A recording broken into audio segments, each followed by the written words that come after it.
Yo, what's up mga ka-off duty license sound? So for today's video, gagawa tayo ng sound test nitong ating ginawang mini Bluetooth speaker. So magpipick review muna tayo sandali dito. Tutur ko kayo dito sa ating mini Bluetooth speaker. So without further ado, let's go!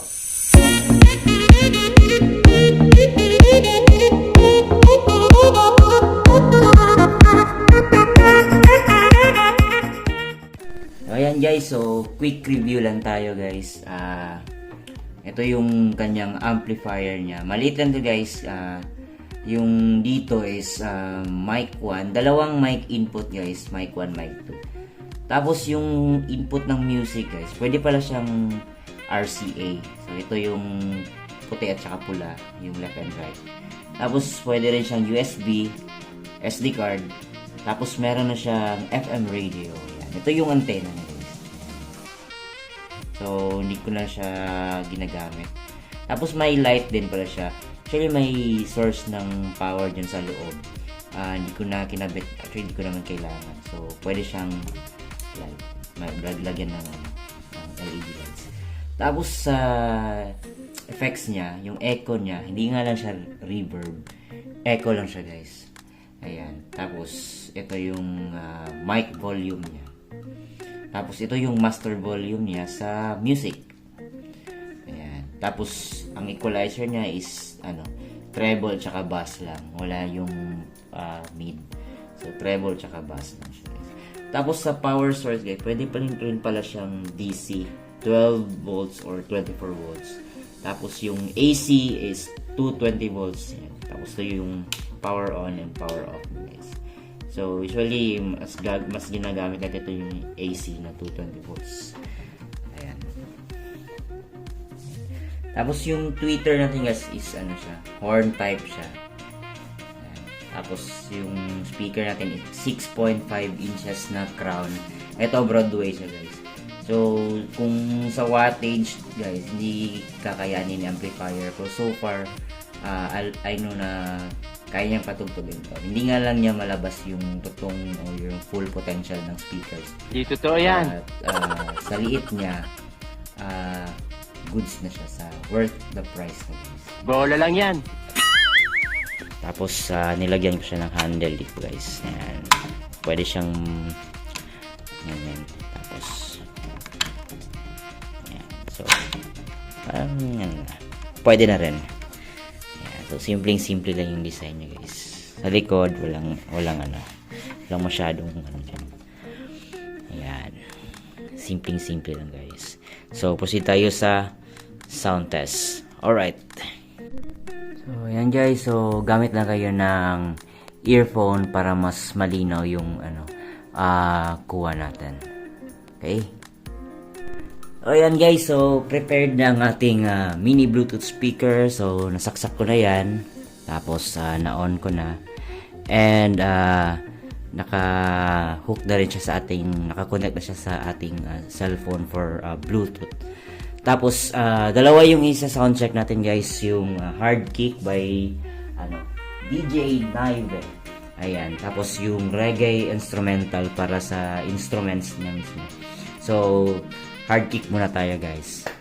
Alright. Ayan, by DJ Naive. Ayan. Start tayo guys.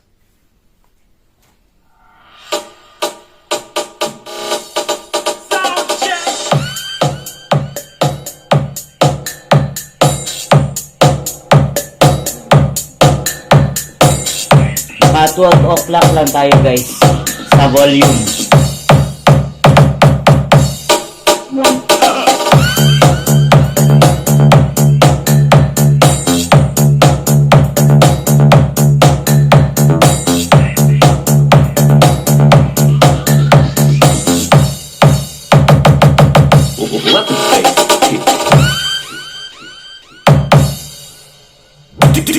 DJ Christian, the Ivy Remix.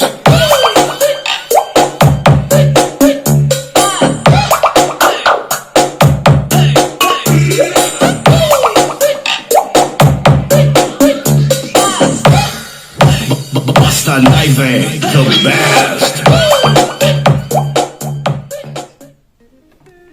Ayan guys, so hindi lang tayo masyadong makapag sound test ngayon kasi medyo gabi na. 1 minute lang yan. Anyway, proceed tayo sa instrumental, yung reggae. Alright.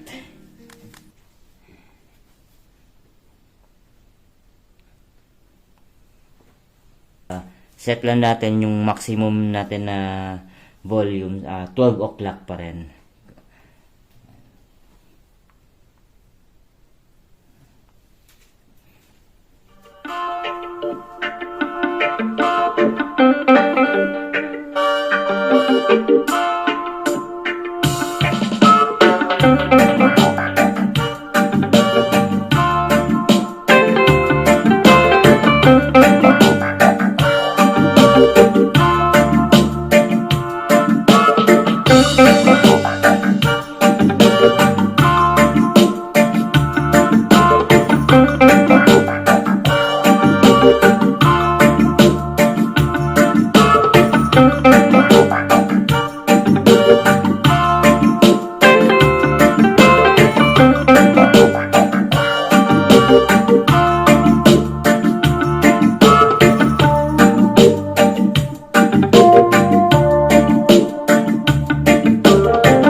Ayan guys, so yun lang muna yung sound test natin sa ating mini Bluetooth speaker.